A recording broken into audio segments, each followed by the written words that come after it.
Aujourd'hui, toute la journée, je suis reconnaissant de prêcher la parole. Et on est reconnaissant parce qu'on peut célébrer la Pâque avec Jésus-Christ qui est ressuscité. Est-ce que vous êtes heureux?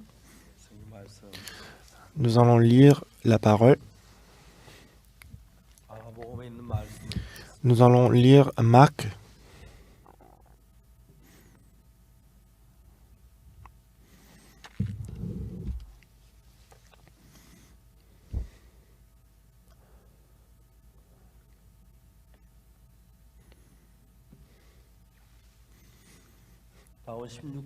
Marc chapitre 16 du verset 1 jusqu'au verset 13.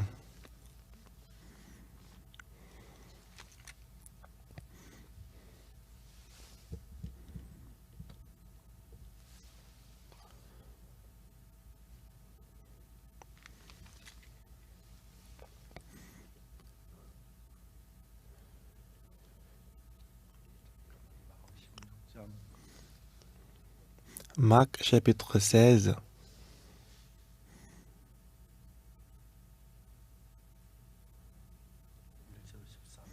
du verset 1 jusqu'au verset 13.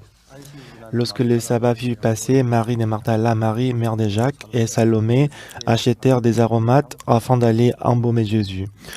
Le premier jour de la semaine, elles se rendirent au sépulcre de grand matin, quand le soleil venait de se lever. Et elles disaient entre elles, qui nous roulera la pierre loin de l'entrée du sépulcre? Et levant les yeux, elle aperçut que la pierre qui était très grande avait été roulée. Elles entraient dans le sépulcre, virent un jeune homme assis à droite, vêtu d'une robe blanche. Et elles furent épouvantées. Il leur dit, ne vous épouvantez pas. Vous cherchez Jésus de Nazareth, qui a été crucifié. Il est ressuscité. Il n'est point ici. Voici le lieu où l'on l'avait mis. Mais allez dire à ses disciples et à Pierre qu'il vous précède en Galilée. C'est là que vous le verrez, comme il vous l'a dit. Elle sortit du sépulcre et s'enfuit. La peur et le trouble les avaient saisis. Et elles ne dirent rien à personne à cause de leur effroi. Jésus étant ressuscité le matin du premier jour de la semaine, apparut d'abord à Marie de Martha, de laquelle il avait chassé 7 démons. Elle alla emporter la nouvelle à ceux qui avaient été avec lui et qui s'affligeaient et pleuraient. Quand ils entendirent qu'elle vivait et qu'elle l'avait vu, ils ne le crurent point. Après cela, il apparut sous une autre forme à 2 entre eux qui étaient en chemin pour aller à la campagne. Il revint l'annoncer aux autres qui ne le crurent pas non plus. Nous avons lu jusqu'au verset 13.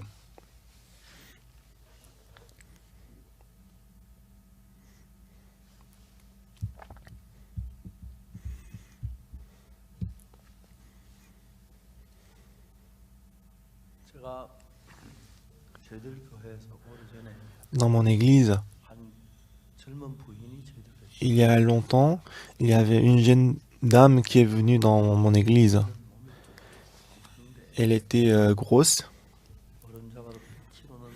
Je me disais qu'elle pesait plus de 100 kilos.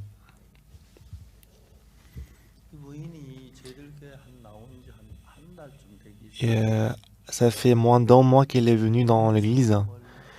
Elle a reçu le salut.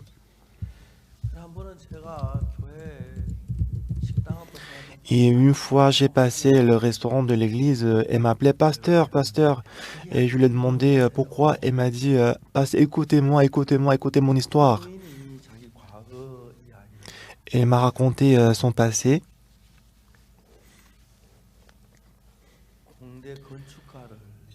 Elle a fait l'étude de l'architecture dans l'université. Alors son rêve,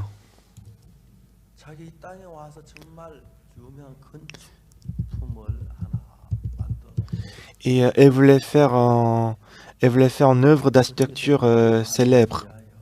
Alors pour étudier l'architecture, elle a été embauchée d'une entreprise très connue pour l'architecture. Alors elle a appris, elle a étudié l'architecture. Et cette société d'architecture est construisée en bâtiment. Alors depuis le matin jusqu'au soir, les ouvriers travaillaient Et à 18 heures après le travail, alors la société a envoyé ses employés pour vérifier si le bâtiment était bien construit selon le plan. Alors elle, avec son chef, ils sont allés au bâtiment pour vérifier si c'était bien construit. Parce que ils sont allés vérifier le bâtiment après le travail le soir. Il n'y avait personne dans le bâtiment. Ils ont commencé par le 8e, 7e et 6e étage. Des fois, ils vérifiaient les plans, ils mesuraient avec la règle. Il n'y avait personne dans le bâtiment. Il n'y avait que 2 personnes dans le bâtiment. Lorsqu'ils sont descendus au 7e étage, et son chef l'a embrassé et a essayé de quitter, mais elle a été violée par son chef. Elle était vraiment triste et ne pouvait pas supporter. Elle a pensé de la poursuivre en justice, mais si elle le poursuit en justice, il y aura la rumeur qu'elle est violée. Et c'est pour ça qu'elle avait peur, elle a fermé la bouche. Parce qu'en général, elle n'avait pas la règle régulière et ne pensait pas qu'elle est tombée enceinte. Quelques mois plus tard, elle s'est sentie un peu bizarre. Donc du coup, elle a réfléchi et réfléchi, comme c'était trop bizarre. Qu'est-ce qu'elle a fait?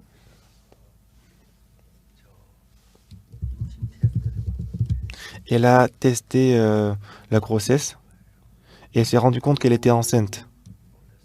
Elle était très surprise. Pendant plusieurs jours, elle a réfléchi, et en fin de compte, elle a pris la décision d'avorter. Donc elle est allée à l'hôpital. Et en allant à l'hôpital, je pense que le bébé qui était dans le sang, sachant qu'il allait mourir, il s'est débattu. Elle a dit à son bébé, moi je ne te veux pas, j'ai ma vie à moi, je dois mener ma vie à moi. Je ne veux pas gâcher ma vie.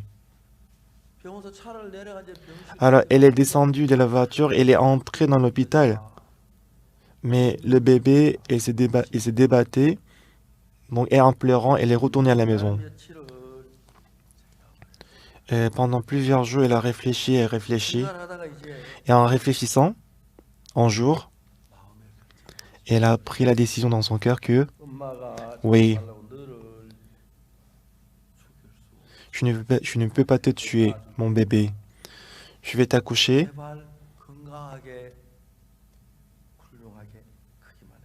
Tu dois grandir en bonne santé, ok? Alors, elle a décidé d'enfanter ses bébés. Comme elle n'était pas mariée, elle avait honte d'accoucher. Alors, elle a acheté un petit appartement, et s'est apprêtée à enfanter. Au bout de 10 mois, elle a enfanté le bébé. C'était un fils très mignon. Elle était très joyeuse.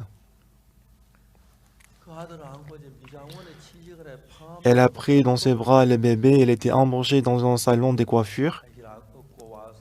Toujours, elle a porté, elle a allaité le bébé, elle a couché à côté et qu'elle travaillait dans le salon de coiffure avec son fils. Les deux, elle vivait, elle était très heureuse. C'est vrai que son salaire n'était pas suffisant, mais elle était contente.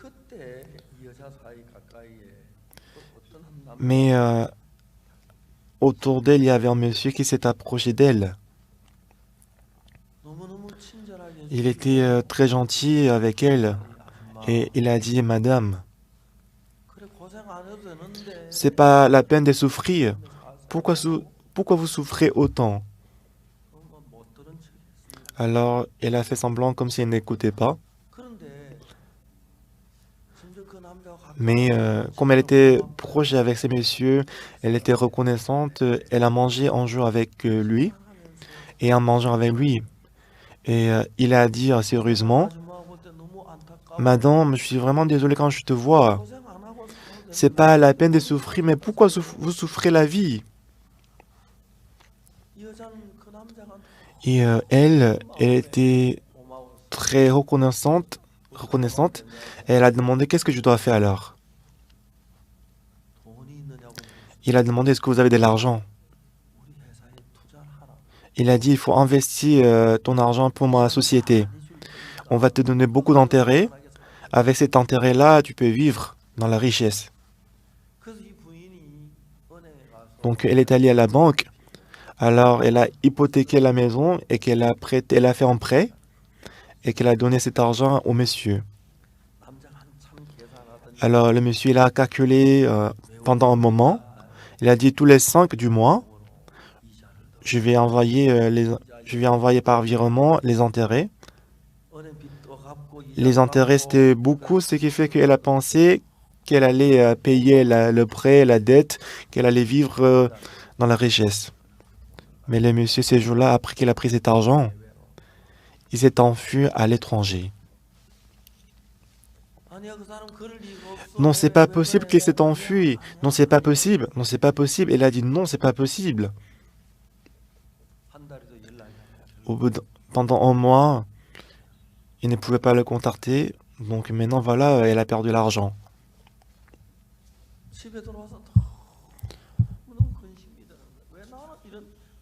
Lorsqu'elle est rentrée à la maison, elle était très triste. Pourquoi dans ma vie il n'y a que le malheur? Pourquoi dans ma vie il n'y avait que la difficulté, le problème? Alors quand elle voulait dormir dans la nuit, donc la pensée a enchaîné la pensée et ne pouvait pas supporter et n'arrivait pas à dormir. Lorsqu'elle s'était forcée à dormir, elle dormait 20 minutes par jour et toute la journée elle était inquiète, elle était stressée. Et un jour, elle est devenue très grosse. Alors elle s'est demandé pourquoi je suis trop grosse. Alors elle a mesuré son poids. Elle pesait 70 kilos.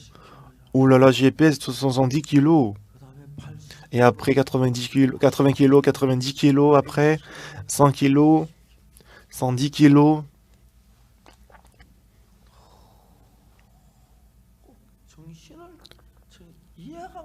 Alors elle ne comprenait pas pourquoi je suis devenu comme ça.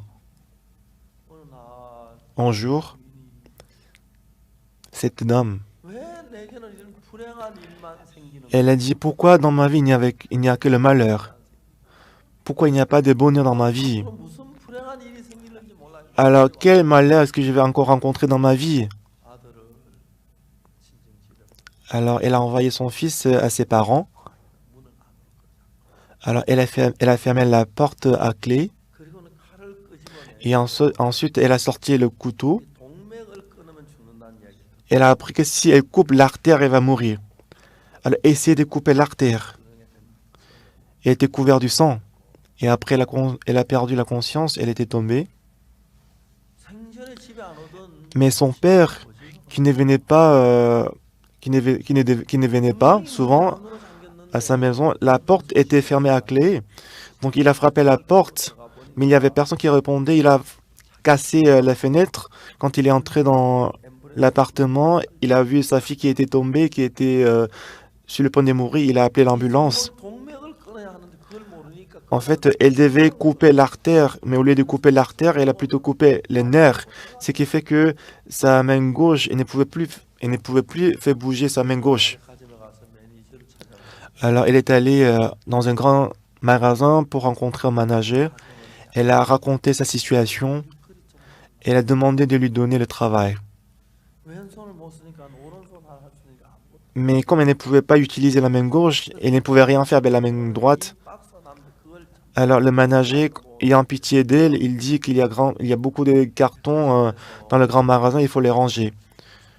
Donc elle rangeait les cartons dans le grand magasin et elle recevait un peu de salaire. C'est comme ça qu'elle vivait. Mais cette dame, elle est venue dans notre église quelques jours après. Elle a reçu la rémission des péchés. Elle était très joyeuse.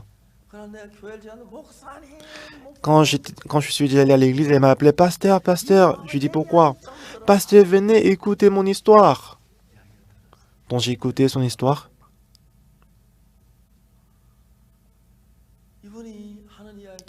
Et elle m'a dit qu'elle a reçu, le jour où elle a reçu le salut dans l'église, elle est rentrée à la maison. Avant, elle avait essayé de dormir, mais elle ne dormait que 10 ou 20 minutes par jour. Mais le jour où elle a reçu le salut, elle a dit qu'elle a dormi 2 heures. Avant, elle ne dormait que 20 minutes, mais comme elle dormait pour 2 heures, elle était très contente. Et elle dormait 2 heures après 3 heures, 4 heures, 5 heures, 6 heures. Ces jours-ci, elle dit qu'elle dort 7 heures par jour.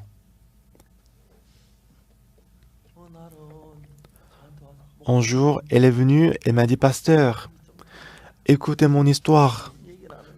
Elle a raconté quoi? Pasteur, dans la nuit, j'avais très mal à la main gauche, donc j'ai pleuré. Parce que ça faisait trop mal, j'ai pleuré. Le lendemain matin, elle est allée à l'hôpital, mais le docteur il était très surpris.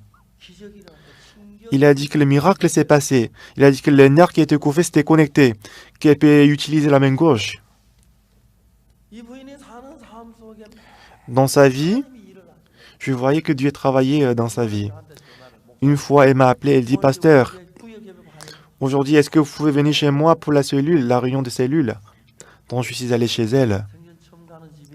C'était ma première fois d'aller chez elle.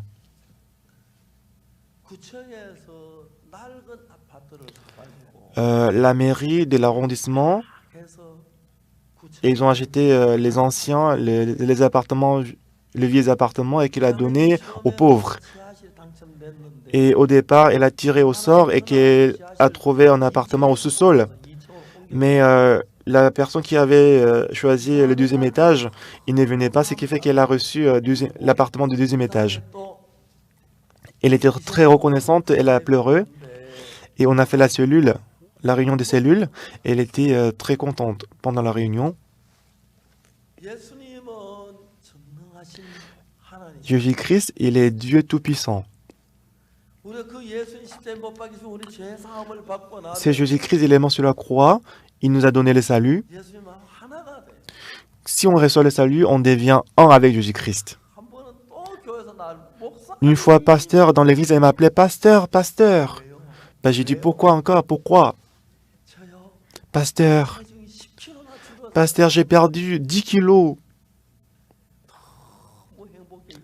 Elle avait l'air très joyeuse, alors que, à mon avis, il n'y avait pas une grande différence. Je ne sais pas combien elle pèse aujourd'hui, mais elle vit dans le bonheur, dans la joie. Moi, depuis que je suis pasteur, les anciens dans mon église, il y a les anciens qui sont avocats. Même s'il fait beaucoup d'efforts, c'est pas facile de rendre la personne non coupable, innocent, mais... Et j'ai dit aussi à l'ancien qui est docteur, je lui ai dit, même si tu guéris le corps, en tout cas il va mourir, il faut prêcher l'évangile. Et moi, en prêchant l'évangile, plusieurs centaines, milliers de personnes, ils ont reçu le salut. Et cet après-midi, quand j'ai fait le culte de l'après-midi, et il y avait la sœur qui traduisait en espagnol. Et ce culte était diffusé dans le monde entier. Et il y avait une sœur qui traduisait en espagnol. Et ce qu'elle m'a dit, c'est que cet après-midi, elle a dit que sur YouTube, on a diffusé le culte, il y avait 3000 commentaires. Et sur le commentaire, il y avait beaucoup de commentaires qui ont dit que c'est aujourd'hui que j'ai reçu le salut. Et j'ai écouté cette nouvelle. Beaucoup de gens, ils vont à l'église.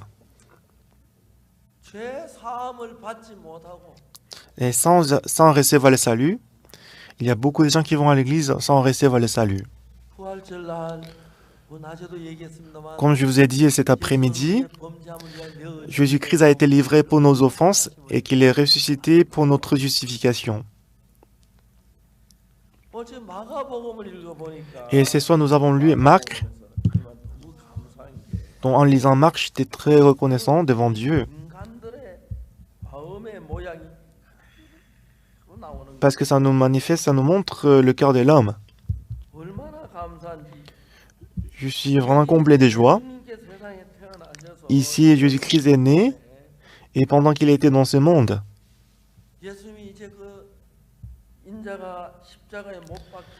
il a dit que le Fils de l'homme va être crucifié et qu'il va être ressuscité après 3 jours. Lorsque Jésus-Christ est ressuscité, pour des vrais, il n'y avait personne qui croyait que Jésus-Christ était ressuscité. Quand je vois ces gens de l'histoire, je vois que les gens ils sont vraiment insensés. La parole que nous avons lue aujourd'hui ici,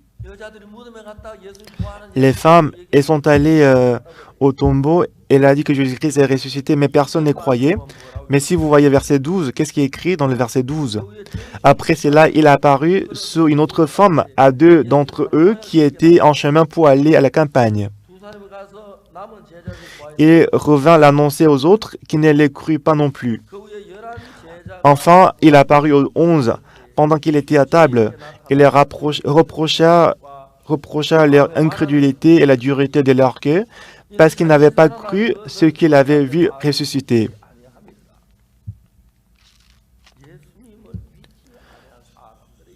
C'était l'histoire des gens qui n'ont pas cru en Jésus-Christ qui était ressuscité. Après la mort de Jésus-Christ sur la croix, il a dit plusieurs fois qu'il allait être ressuscité. Après la résurrection, il y avait des gens qui ont dit que j'ai vu la résurrection de Jésus-Christ. Mais Thomas, les disciples, ils ne croyaient pas en Jésus. Quand on a dit qu'on a rencontré Jésus-Christ, Thomas, il dit, si je ne vois pas la marque des clous dans la main, si je ne mets ma main dans les côtés de Jésus, je ne vais pas croire. Ils ne croyaient pas en Jésus. Pourquoi? Si nous lisons la Bible, pendant milliers d'années, Satan nous a dominés et que Satan, il nous a entraînés à la direction contraire de Jésus-Christ et il a fait en sorte qu'on ne croit pas en Jésus-Christ. Alors quel est le grand problème parmi nous? Dieu, il a choisi Abraham. Un jour, Dieu a parlé à Abraham. N'appelez plus ta femme Sarah, mais Sarah. Et enfantera un fils pour toi. Dieu Tout-Puissant, il a parlé à Abraham. Mais Abraham, il a dit, comment un homme qui a 100 ans peut avoir un fils? Et Sarah, elle a 90 ans. Et je veux que Ismaël, il vit devant toi. Et si vous voyez ici, entre Dieu et nous, Dieu veut travailler pour nous. Mais lorsque Dieu il a choisi David, qu'est-ce qu'il a dit? J'ai vu le fils d'Isaïe. David, il est l'homme selon mon cœur. Pourquoi nous croyons en Jésus-Christ? Nous avons beaucoup de péchés, nous sommes méchants. Jésus-Christ, il est mort pour nous, on reçoit le pardon du péché, on va au ciel. Pourquoi on demande aux gens, pourquoi vous croyez en Jésus-Christ? C'est pour recevoir le pardon du péché, aller au ciel. Oui, Jésus-Christ, il est mort sur la croix pour nos péchés. C'est sûr que Jésus-Christ est venu pour nos péchés et qu'il est mort sur la croix à cause de nos péchés. Mais après Adam, Satan, il nous a saisis et que Satan, il nous a conduits à la direction qui est contraire de Jésus-Christ. C'est certain que Jésus-Christ, il est mort sur la croix, il a effacé tous les péchés, mais au lieu de croire que nos péchés sont lavés, mais il y a beaucoup de gens qui croient qu'ils sont pécheurs. Alors, Marc chapitre 16 ici, qu'est-ce que Jésus-Christ a dit? Qu'est-ce qu'il a dit ici?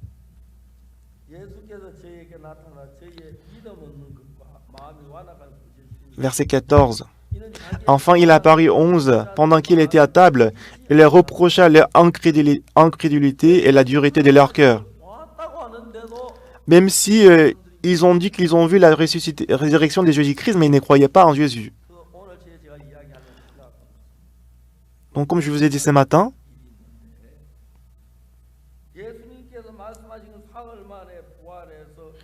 comme Jésus-Christ avait dit, après 3 jours, Jésus-Christ est ressuscité, mais on ne croyait pas à cette parole. Et dans la Bible,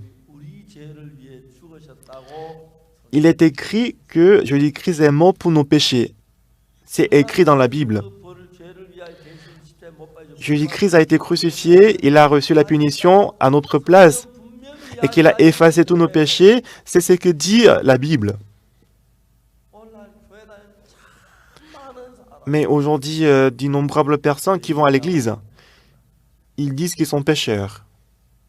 Ils disent qu'ils sont pécheurs.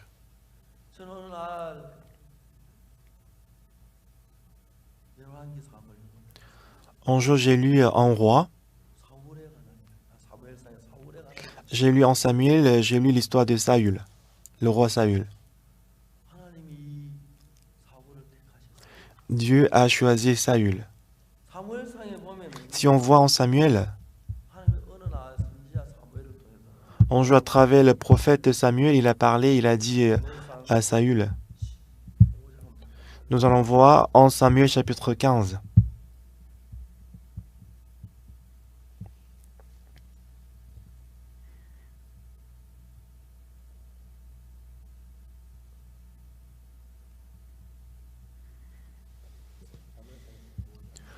En Samuel chapitre 15,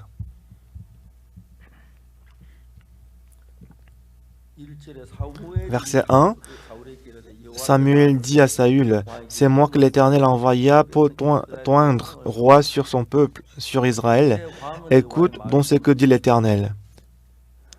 Ainsi par l'Éternel des armées, je me souviens de ce qu'Amalek fit à Israël lorsqu'il lui ferma le chemin à sa sortie d'Égypte. Va maintenant, frappe Amalek et dévoué par l'interdit tout ce qui lui appartient. Tu ne l'épargneras point et tu feras mourir hommes et femmes, enfants et nourrissons, bœufs et brebis, chameaux et ânes. » Alors Dieu, il a dit qu'il faut frapper Amalek, dévoué par l'interdit tout ce qui lui appartient. Hommes et femmes, enfants et nourrissons, bœufs et brebis, chameaux et ânes. Mais Saül, selon la parole de Dieu, il a frappé Amalek. Il a tué toutes choses. Il lui suffit de tuer nourrissons, enfants, bœufs et brebis, chameaux et ânes. Mais le cœur de Dieu, mais le cœur de Saül était différent. Dieu a dit, tu feras mourir hommes et femmes, enfants et nourrissons, bœufs et brebis, chameaux et ânes. Mais Saül, qu'est-ce qu'il a fait? Il a épargné les bons bœufs et brebis, et ce qui paraît mauvais, faible, il les a tués. Alors Dieu, il a dit à Samuel que je regrette d'avoir établi Saül comme roi. Alors Samuel il est allé voir Saül. Mais qu'est-ce que Saül a dit à Samuel? Que vous soyez bénis par Dieu. J'ai observé la parole de l'Éternel. Et Samuel, qu'est-ce qu'il a dit? Alors, qu'est-ce donc que ce bêlement de brebis qui parvient à mes oreilles et ces mugissements de bœufs que j'entends? Et Saül, qu'est-ce qu'il a dit? Il a dit c'était pour les sacrifier à l'Éternel. J'ai épargné le meilleur brebis et le meilleur vœu pour les sacrifier à l'Éternel. Pour les autres, je les ai tués. Saül, il n'a pas suivi la parole de Dieu, mais il a suivi sa propre pensée. Et à cause de ça, Dieu, il avait très mal au cœur et que Dieu ne pouvait s'empêcher d'abandonner Saül. Alors Dieu, il a dit à Samuel, il a dit à Saül, qu'est-ce donc que ces bêlements de brebis qui parvient à mes oreilles et ces mugissements de bœufs que j'entends? Il a dit, le peuple a épargné le meilleur brebis et le meilleur bœuf afin de les sacrifier à l'Éternel. Samuel il a dit, est-ce que Dieu, il aime, il a dit, l'obéissance vaut mieux que les sacrifices. Vous avez violé cette parole, c'est comme si vous avez adoré les idoles. En fin de compte, Dieu, il a finalement abandonné Saül. Alors, quand on croit en Dieu, alors on doit enlever tous nos pensées. Si on croit à la parole de Dieu en tant que telle, Dieu travaillera merveilleusement en nous.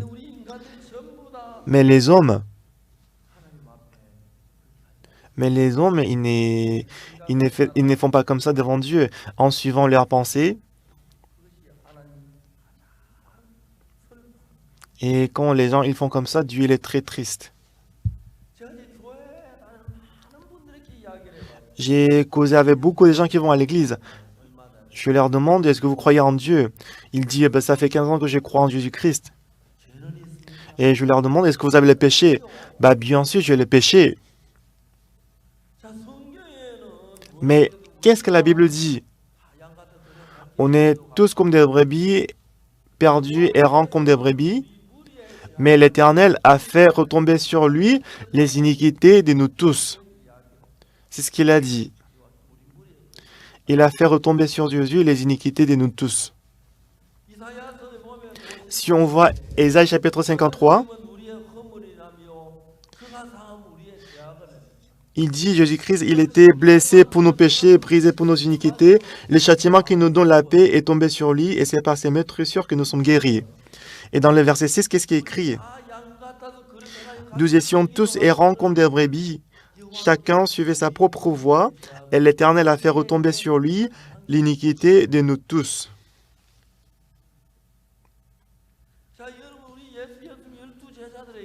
Jésus-Christ a 11 disciples. Il avait dit à plusieurs reprises qu'il allait mourir et qu'il allait être ressuscité après 3 jours. Pour de vrai, Jésus-Christ, après qu'il est mort, il est ressuscité. Et ceux qui l'ont vu ressusciter, ils ont raconté aux disciples, mais ils ne croyaient pas en Jésus-Christ. Et on peut voir ça en Marc chapitre 16. Alors, on doit accepter la parole de Jésus-Christ en tant que telle. Mais nous ajoutons notre pensée à la parole de Jésus et que nous menons la vie spirituelle. Et en ce moment-là, nous allons mener la vie spirituelle de Saül. Ce que nous connaissons, ce que nous avons expérimenté, non ce qu'on a expérimenté, non ce qu'on a vu. Soit qu'on a volé, soit qu'on a commis l'adultère, soit qu'on a fait du mal. On est culpabilisé par la conscience. En fait, c'est vrai, bien sûr. Si on n'est pas culpabilisé, on n'est pas un homme. On est culpabilisé, on a peur, on a honte. Cependant, mais la Bible dit, par le sang de Jésus-Christ, il a effacé tous nos péchés. S'il a dit comme ça, même si selon ma conscience, j'ai l'impression que j'ai le péché, j'ai l'impression que je suis sale, même si j'ai commis le péché, j'ai commis l'adultère, mes péchés ont été transférés à Jésus. S'il dit qu'il ne s'en souvient plus de nos péchés, si on croit que le sang de Jésus-Christ a effacé tous nos péchés, on n'a plus de péchés, c'est ainsi qu'on doit croire. La Bible dit que Jésus-Christ a effacé tous nos péchés, mais quand on est culpabilisé par la conscience, on se croit péché, on dit qu'on est pécheur. Une fois, j'ai tenu en séminaire à Daegu. Il y avait un journaliste dans le journal, il est venu me voir. Il a dit, Pasteur, est-ce que vous avez du temps? Je vais causer avec vous. Alors, ce journaliste, qu'est-ce qu'il m'a dit? comme question. Pasteur, c'est quoi la différence entre l'émission de la Bonne Nouvelle et d'autres églises? Et je lui ai dit, comment est-ce que je peux expliquer ça simplement?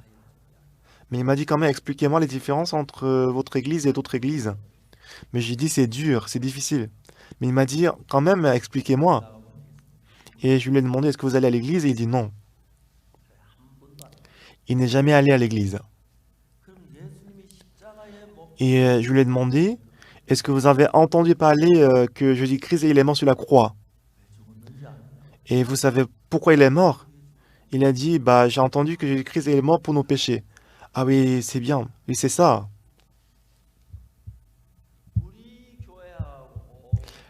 Notre église, la différence, il y a une différence entre notre église et d'autres églises. C'est quoi, pasteur? Je ne peux pas tout expliquer, mais je vais vous dire une chose. Les gens de d'autres églises, ils disent que Jésus-Christ est mort pour leurs péchés, mais ils disent toujours qu'ils ont le péché. Alors que pour notre église, parce que Jésus-Christ a lavé nos péchés, on dit qu'on n'a pas de péchés. C'est ça la différence. Bah, les journalistes, ils étaient très étonnés. Oh, vous êtes sûr que ces gens-là, ils disent qu'ils ont le péché? Oui, allez-y, demandez. Mais comment Jésus-Christ, il est mort sur la croix pour nos péchés? Mais pourquoi est-ce qu'ils disent qu'ils ont le péché? Bah, allez demander aux gens, dehors. Bah, alors, qu'est-ce qu'ils croient, au fait? Donc, je vais expliquer ça. Lorsque Jésus-Christ est mort pour nos péchés sur la croix, non seulement il n'a pas lavé une partie de nos péchés, mais il a lavé tous nos péchés pour toujours. Moi, j'ai fréquenté l'église presbytérienne jusqu'à l'âge de 19 ans. Le pasteur de mon église, il a dit qu'il était péché, mais les anciens, les diacres, ils disaient qu'ils étaient pécheurs. Et moi aussi, je croyais que j'étais pécheur. Et à l'âge de 19 ans, quand j'avais 19 ans, quand j'ai lu la Bible a dit quelque chose qui était différent de l'enseignement de mon église. La Bible dit que Dieu il ne se souvient plus de nos péchés et qu'il a fait retomber sur Jésus les iniquités de nous tous. Et Dieu a déclaré qu'on est juste. Dieu dit qu'on est juste, mais nous, on croit qu'on est pécheur. C'est ça, c'est ce qui est faux, c'est sa pensée à lui. C'est vrai que quand j'ai commis le péché, quand j'ai volé, c'est vrai qu'on est culpabilisé, on pense qu'on est péché, on a commis le péché. Pourtant, lorsque Jésus-Christ, il est mort sur la croix, parce qu'il est mort pour nos péchés, parce que nos péchés sont transférés à Jésus, et qu'il a lavé tous nos péchés pour toujours, plus blanc que la neige. C'est ce que dit la Bible. Nous qui croyons en Jésus, même si j'ai beaucoup de sagesse, j'ai beaucoup de connaissances,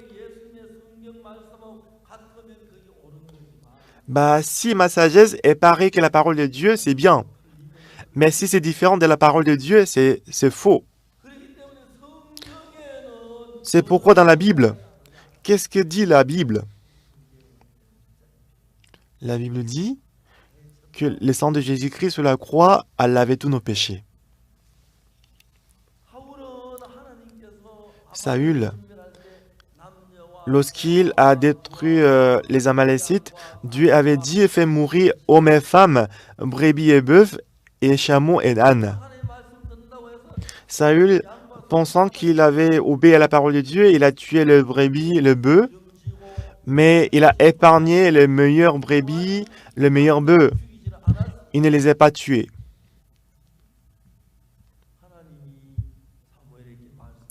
Alors Dieu il a dit à Samuel, je regrette d'avoir établi Saül comme roi. Il a dit qu'il va destituer Saül. Alors toute la nuit, Samuel il a prié pour Saül. Le lendemain, il est allé rencontrer Saül. Saül était très content. Et voici, j'ai observé la parole de Dieu. Que vous soyez bénis par Dieu. Mais Saül, il a dit, qu'est-ce donc ces bêlements de brebis qui parviennent à mes oreilles et ces mugissements de bœufs que j'entends? Ah oui, ça, le peuple a épargné le meilleur brebis et bœufs afin de les sacrifier à l'Éternel.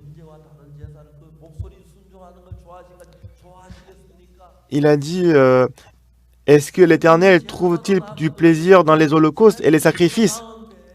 Voici, l'obéissance vaut mieux que les sacrifices. Et l'observation de sa parole vaut mieux que la graisse de bélier. Pourquoi vous avez désobéi à la parole de Dieu? Est-ce que vous avez épargné les brebis et bœufs? Dieu l'a destitué. Lorsqu'on se tient devant Dieu, ce qu'on doit savoir, c'est que la parole de Dieu est différente de nos pensées. L'Éternel dit, mes pensées ne sont pas vos pensées, mes voix ne sont pas vos voix. Alors, il y a des pensées qui surgissent en nous. Il y a aussi la parole de Dieu.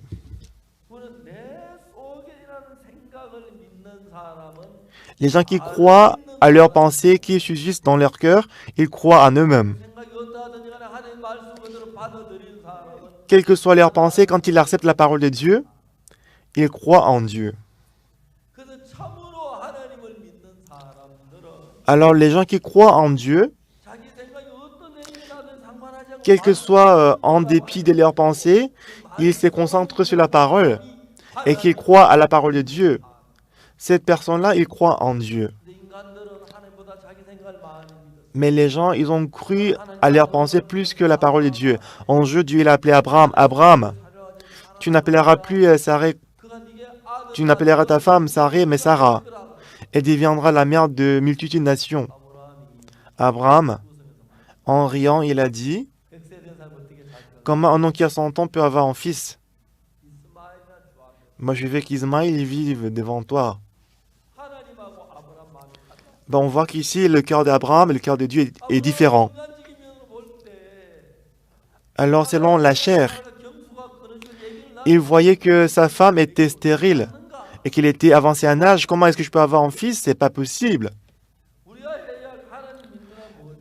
Alors, c'est qu'on croit en Dieu, ça veut dire quoi? Même si moi je pense comme ça, voici mes pensées. Mais si Dieu dit comme ça, je dois croire ça.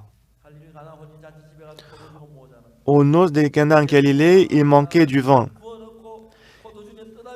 Et Jésus-Christ a demandé de verser de l'eau dans les vases et qu'il a dit de donner aux gens. Selon moi, c'est de l'eau, mais Jésus-Christ a dit que c'est le vin. Celui qui croit à la parole de Jésus-Christ plus que sa pensée, c'est celui qui croit en Jésus-Christ. Alors si je crois à ma pensée plus que la parole de Jésus-Christ, je ne crois pas en Jésus-Christ, je crois plutôt en moi-même.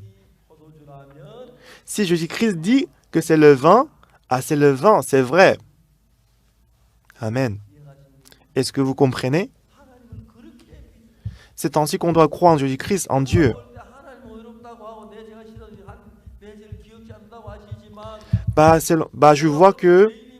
Je vois que Jésus-Christ, elle avait tous mes péchés, mais je pense que je suis péché, je l'ai péché. Si on pense comme ça veut dire que ces personnes, ils croient dans sa pensée, ils ne croient pas en Dieu.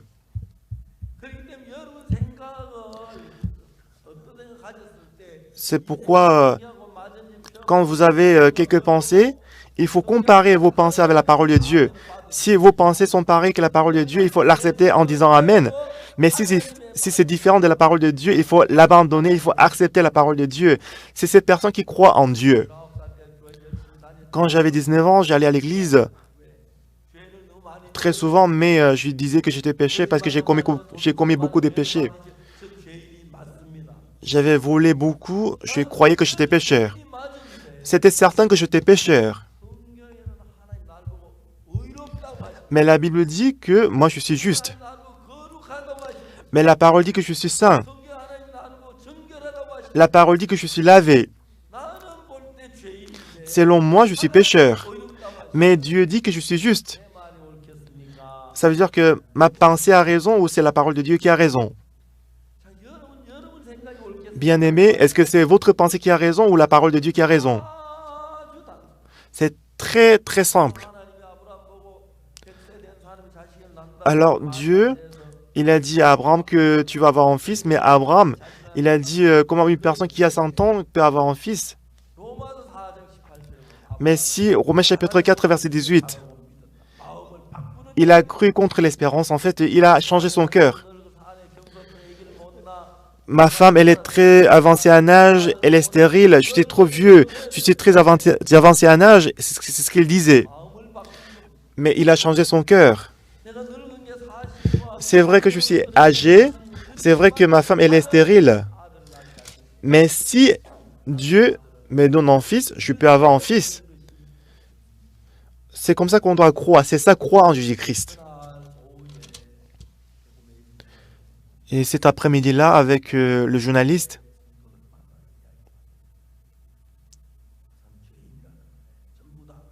et ces journalistes, il a rencontré les gens, il a demandé s'ils étaient péchés. Tout le monde disait qu'ils étaient pécheurs. Et sur le journal, il a publié l'interview qu'il a fait avec moi. Et, le lendemain, il m'a appelé, il a dit qu'il y avait beaucoup de personnes qui étaient contre cet article, qui ne pouvaient pas publier plus d'articles. Bien-aimé, si vous croyez à votre pensée, vous ne croyez pas en Dieu. Si vous croyez en Dieu, en dépit de votre pensée, il faut croire en Dieu. Même si moi, je pense que je suis péché, c'est vrai que je suis pécheur. Mais si Dieu dit qu'on est juste, on doit croire qu'on est juste. C'est ça, croire en Jésus-Christ, c'est ça, croire en Dieu. Même si je suis méchant, je suis sale. Mais si Dieu dit que je suis lavé et sanctifié, je suis lavé et sanctifié. Mais aujourd'hui, il y a beaucoup de gens qui croient en eux-mêmes plus que Dieu. Si on voit Marc, il avait dit à plusieurs reprises que si je meurs sur la croix, après 3 jours, je vais être ressuscité. Même si on a écouté les gens qui ont dit qu'ils ont vu Jésus-Christ et ressuscité. Mais ils ne croyaient pas en Jésus.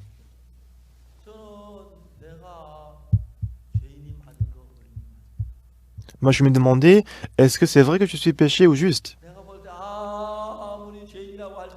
Même si selon moi, je suis pécheur. Mais si la parole de la Bible dit qu'on est juste, ah oui, c'est vrai, je suis juste.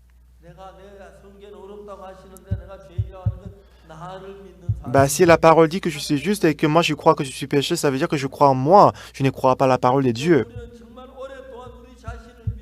Pendant longtemps, on a fait confiance en nous-mêmes.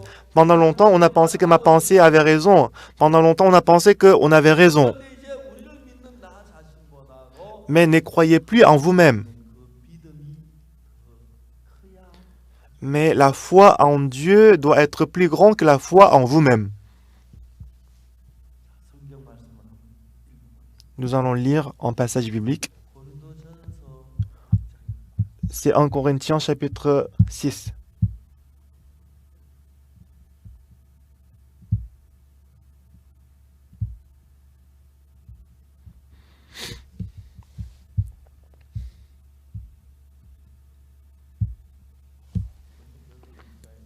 C'est 1 Corinthiens chapitre 6. Moi, je vais lire verset 10. Ni les inféminés, ni les infâmes, ni les voleurs, ni les cupides, ni les ivrognes, ni les outragés, ni les ravisseurs n'hériteront le royaume de Dieu. La Bible dit, si on commettait le péché, on ne peut pas aller au ciel. Mais verset 11, qu'est-ce qu'il est écrit? Et c'est là que vous essiez, c'est que vous essiez, quelques-uns de vous. Mais vous avez été lavés, mais vous avez été sanctifiés, mais vous avez été justifiés au nom du Seigneur Jésus-Christ et par l'Esprit de notre Dieu. C'est vrai que dans le verset 10, j'ai commis tel péché. C'est sûr que j'ai commis tel péché. Mais dans le verset 11, c'est là, c'est que vous essiez quelques-uns de vous.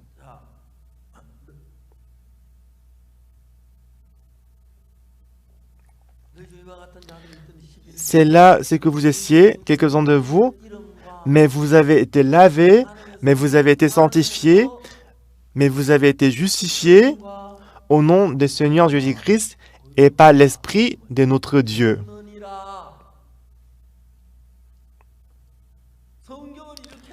C'est ainsi que la Bible dit.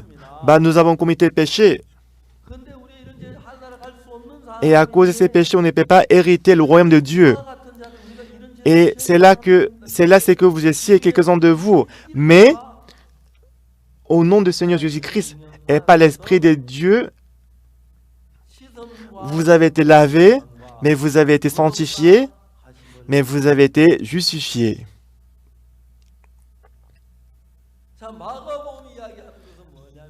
Qu'est-ce que le livre des Marc nous dit? Jésus-Christ, il a dit qu'après la mort sur la croix, il va être ressuscité après 3 jours. Il a certainement dit ceci. Jésus-Christ, comme il le disait, après la mort, dans 3 jours, il est ressuscité. Les gens qui ont vu Jésus-Christ est ressuscité, ils ont donné la nouvelle que Jésus-Christ est ressuscité. Mais ici, ils ne croyaient pas en Jésus, n'est-ce pas? Nous allons voir Marc.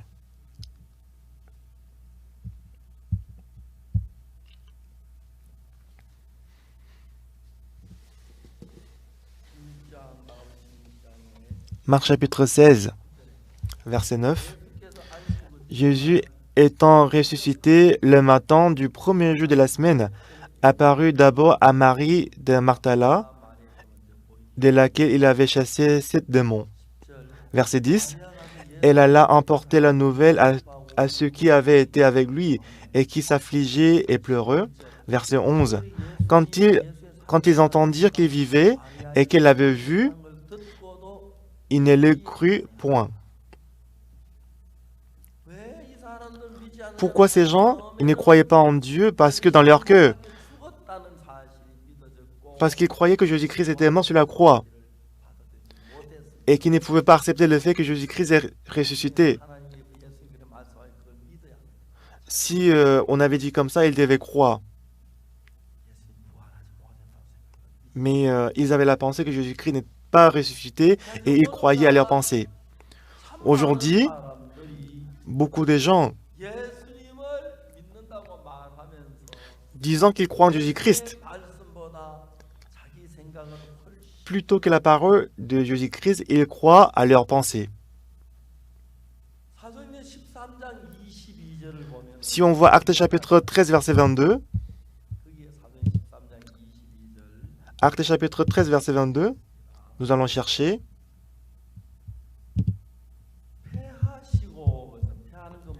Ici on dit l'ayant rejeté. Ça veut dire quoi? Dieu avait choisi Saül comme roi, mais il l'a rejeté et qu'il le ressuscita pour roi David, auquel il a rendu ses témoignages. J'ai trouvé David, fils d'Isaïe, homme selon mon cœur, qui accomplira toutes mes volontés. Bien-aimés, écoutez ici, écoutez-moi. La parole de Dieu et ma pensée, c'est différente. Pour moi, de croire à la parole de Dieu, il faut que j'abandonne ma pensée. Je peux croire en ce moment à la parole de Dieu. Parce que ma pensée est différente de la parole de Dieu. Alors, pour croire à la parole de Dieu, je dois abandonner ma pensée. Sans abandonner ma pensée, je ne peux pas croire à la parole de Dieu. Saül, selon sa pensée, parce que le brebis était vraiment bon, le bœuf était très bon, ce serait bien si je peux les sacrifier à l'Éternel. Saül, il a cru à sa pensée. Par contre, Dieu, qu'est-ce qu'il a dit? Tu feras mourir hommes et femmes, enfants, nourrissons, brebis et bœufs, ânes et chameaux.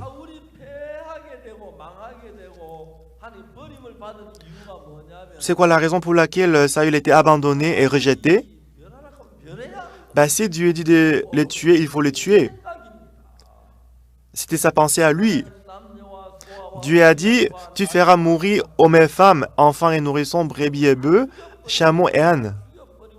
S'il a dit comme ça, on doit tuer toutes choses. Il nous suffit de tuer toutes choses. Mais Saül, il a suivi sa pensée. Ce qui est important ici, c'est que votre pensée et la parole de Dieu, si c'est pareil, c'est bien. Mais parce qu'on vivait pendant longtemps en tant que les enfants de Satan, comme on était entraînés par Satan pendant longtemps, nos pensées sont différentes de la pensée de Dieu. La parole de l'Éternel dit que mes pensées ne sont pas vos pensées, mes voix ne sont pas vos voix. Comme si il y a une différence entre le ciel et la terre. Alors, quelles que soient mes pensées, on doit ouvrir la Bible, on doit vérifier.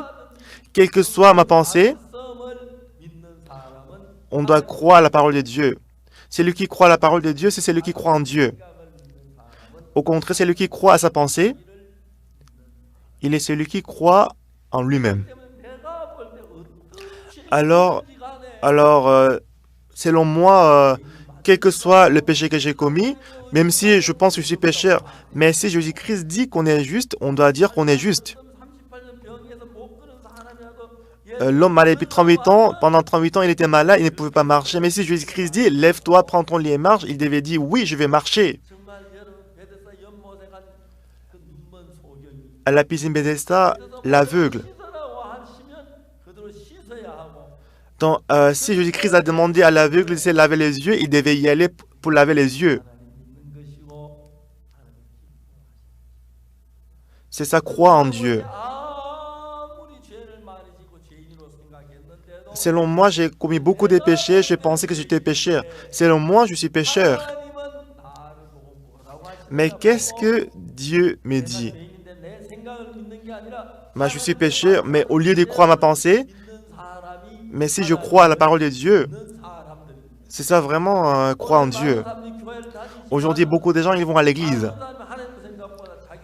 Mais beaucoup de gens, plutôt que la parole de Dieu, ils croient davantage à leurs pensées.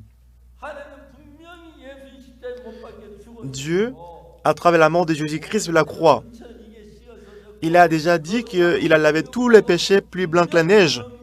Il a déjà déclaré que nous sommes justes, nous sommes justifiés. Alors, nous qui croyons en Dieu, c'est vrai qu'on a beaucoup commis le péché, mais je suis lavé, je suis sanctifié, je suis justifié. C'est comme ça qu'on doit croire. C'est ça, croire en Dieu aussi. Amen.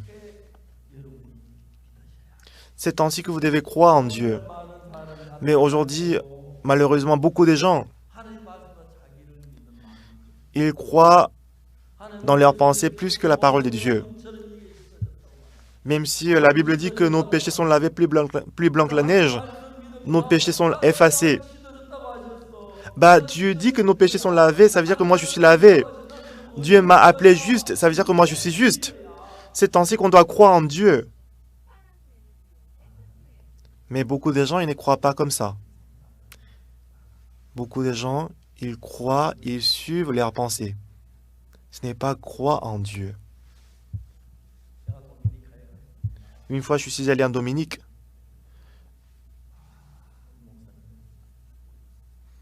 Je suis allé en République de Dominique. Il y avait beaucoup de pasteurs qui étaient réunis.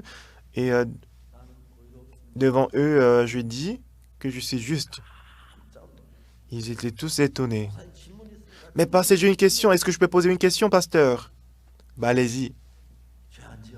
Est-ce que vous n'avez pas commis le péché? Est-ce que vous n'avez pas menti? Est-ce que vous n'avez pas volé, pasteur? En riant, j'ai dit, j'ai menti plusieurs fois. J'ai beaucoup volé. Mais ça veut dire que vous êtes péché. Comment vous dites que vous êtes juste? Oui, c'est vrai que je suis pécheur. Mais quand j'étais petit, je me disais que j'étais pécheur. Mais quand j'ai regardé la Bible, Dieu m'a déclaré que je suis juste. Où est-ce que je peux trouver ces versets?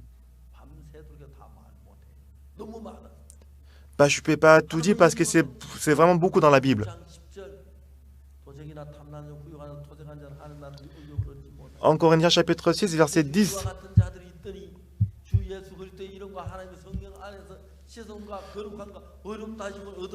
Au nom de Jésus-Christ, vous êtes lavés, sanctifiés et justifiés. Dieu les a lavés si Dieu dit qu'ils sont justifiés, sanctifiés, parce que Dieu, il est juge.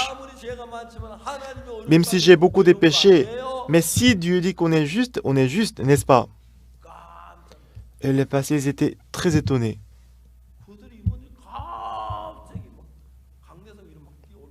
Mais soudainement, ils commençaient à courir vers le pupitre, vers la scène. J'ai pensé qu'il allait me taper, mais ils ont dit, pasteur, vous êtes mon papa, prenons la photo ensemble. Donc j'ai pris beaucoup de photos avec eux. Ils étaient tous joyeux. Ce qui est triste, c'est que la Bible dit que par le sang de Jésus-Christ, il y a 2000 ans, nos péchés sont lavés. Mais aujourd'hui, beaucoup de gens en Corée, ils croient qu'ils sont pécheurs. Ils disent que moi je suis la secte parce que je dis qu'on est juste. Et ils disent qu'ils sont la vérité parce qu'ils disent qu'ils sont pécheurs. C'est ça en fait la situation actuelle de l'Église coréenne. Alors il y a 3 ans, en 2017, nous avons organisé le CLF à New York. Les fidèles de l'église de New York, ils ont visité 2000 églises. La plupart des pasteurs, ils avaient le travail. Et ils ne pouvaient que rencontrer quelques pasteurs parce qu'ils avaient le boulot. Alors on les avait invités pour la réunion des pasteurs. Et 600 pasteurs sont venus à la réunion. Et on a expliqué la renaissance et la rémission du péché. Ils étaient merveilleux. Et j'aime beaucoup les pasteurs américains parce qu'ils sont honnêtes. Ils ont pris les pasteurs de l'émission de la Bonne Nouvelle. Il a laissé le pasteur de l'émission de la Bonne Nouvelle de prêcher la parole. Et il a dit aux fidèles que moi j'ai pensé jusqu'à présent que j'étais pécheur, mais cette fois-ci j'ai assisté à la conférence de CLF, j'ai compris que je suis devenu juste. C'est maintenant que j'ai compris que je suis juste, puisque le pasteur des missions de la Bonne Nouvelle, ils connaissent mieux que moi. J'ai ramené le pasteur des missions de la Bonne Nouvelle. Il va prêcher la parole pendant 3 jours. Alors, cette fois-ci, quand je suis allé aux États-Unis, j'avais du temps. Du coup, je suis allé à Philadelphia, je suis allé à Atlanta. Et quand j'étais à Philadelphia, quand j'étais à Washington, quand j'étais à Atlanta, il y avait des pasteurs qui sont venus me voir. J'ai passé des temps vraiment merveilleux. Désormais, on va abandonner nos pensées et nous devons accepter la parole de Dieu. Même si, selon vous, vous êtes pécheur. Mais si Dieu dit que vous êtes juste, vous êtes juste. Romains chapitre 8. Si Dieu est pour nous, qui sera contre nous? Il n'a pas épargné son propre fils, il nous a donné son fils. Qui accusera les élus de Dieu? C'est Dieu qui justifie. Qui les condamnera? Christ est mort, bien plus, il est ressuscité, il est à la droite de Dieu et qu'il intercède pour nous. C'est ça l'évangile. C'est ça l'évangile, bien-aimé. C'est sûr qu'on est péché, on est sale. Mais tous les péchés sont lavés. Dieu nous a dit qu'on est juste. Dieu nous a sanctifiés. Dieu nous a lavé les péchés. Même si on a beaucoup de péchés. Mais si Dieu nous a justifiés, on est justifiés. Si le juge nous a dit qu'on est innocent, on est innocent. Moi, je crois à la parole de Dieu.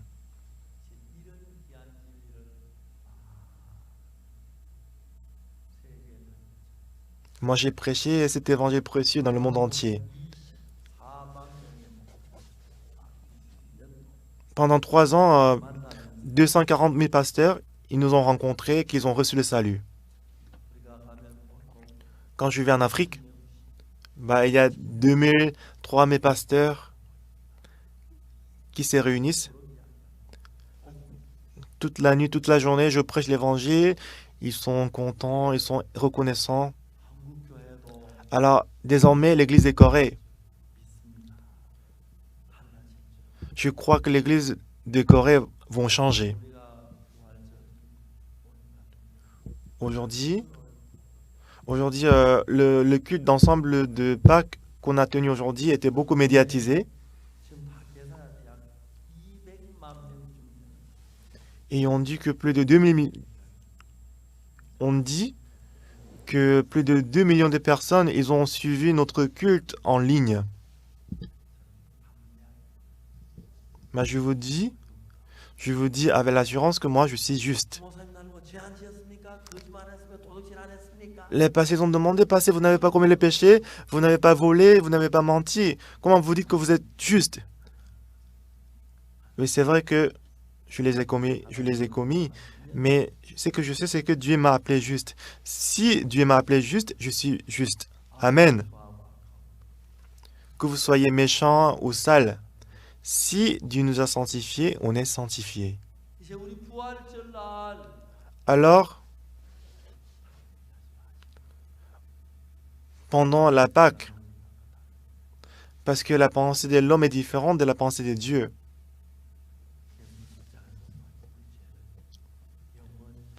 Jésus-Christ, il est mort sur la croix et qu'il a effacé nos péchés pour toujours. Alors, Jésus-Christ, Dieu, il a mis ses lois dans notre cœur, il a écrit son cœur en nous. Quand j'ai accepté ces paroles, moi j'ai changé. Je vais partout dans le monde pour prêcher cet évangile.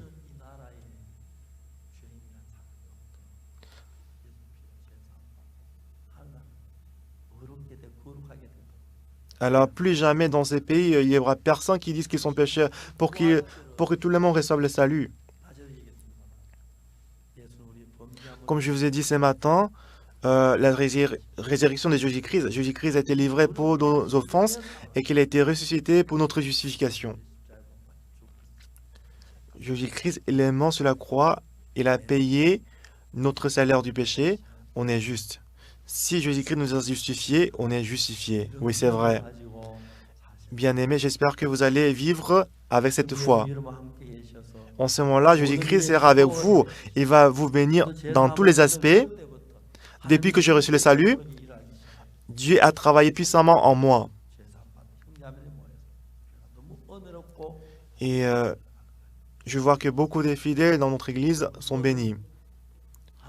Alors tous ensemble, j'espère que vous tous, vous devenez les enfants de Dieu, quelles que soient vos pensées.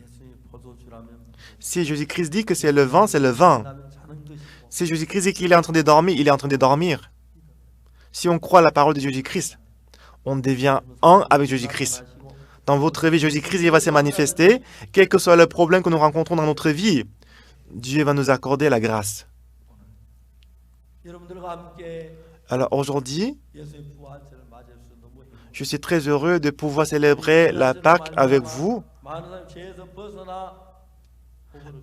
Et c'est vraiment merveilleux, c'est vraiment merveilleux qu'à travers la résurrection de Jésus-Christ, beaucoup de gens sont sauvés. Et j'espère que Dieu travaillera puissamment et se manifestera dans votre vie. Je vous dis encore une fois, quelles que soient vos pensées, ne croyez plus à votre pensée. Vous allez croire à la parole de Dieu et que vous allez devenir les enfants de Dieu. Nous allons prier.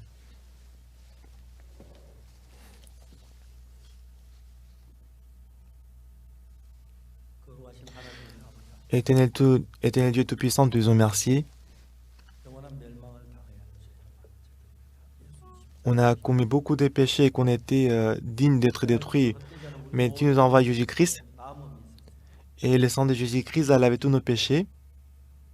Et que le sang de Jésus-Christ était suffisant pour laver tout le péché. Le sang de Jésus-Christ avait lavé tous nos péchés. On n'est plus de péché, on est juste. Nous prêchons cet évangile. Dieu, il prend plaisir de prêcher l'évangile. Il a ouvert beaucoup de portes. Seigneur, permets-nous de croire à la parole de Jésus-Christ. Parce que le sang de Jésus-Christ a été versé pour nous. On n'est plus pécheurs, mais à travers la foi, que nos péchés ont pris fin sur la croix. Et quand on croit, je crois que Dieu nous bénira, nous accordera la grâce. En fêtant la Pâque, je suis reconnaissant de pouvoir prêcher l'Évangile. Seigneur, bénis-nous. Je te rends grâce. J'ai prié au nom de Jésus-Christ. Amen.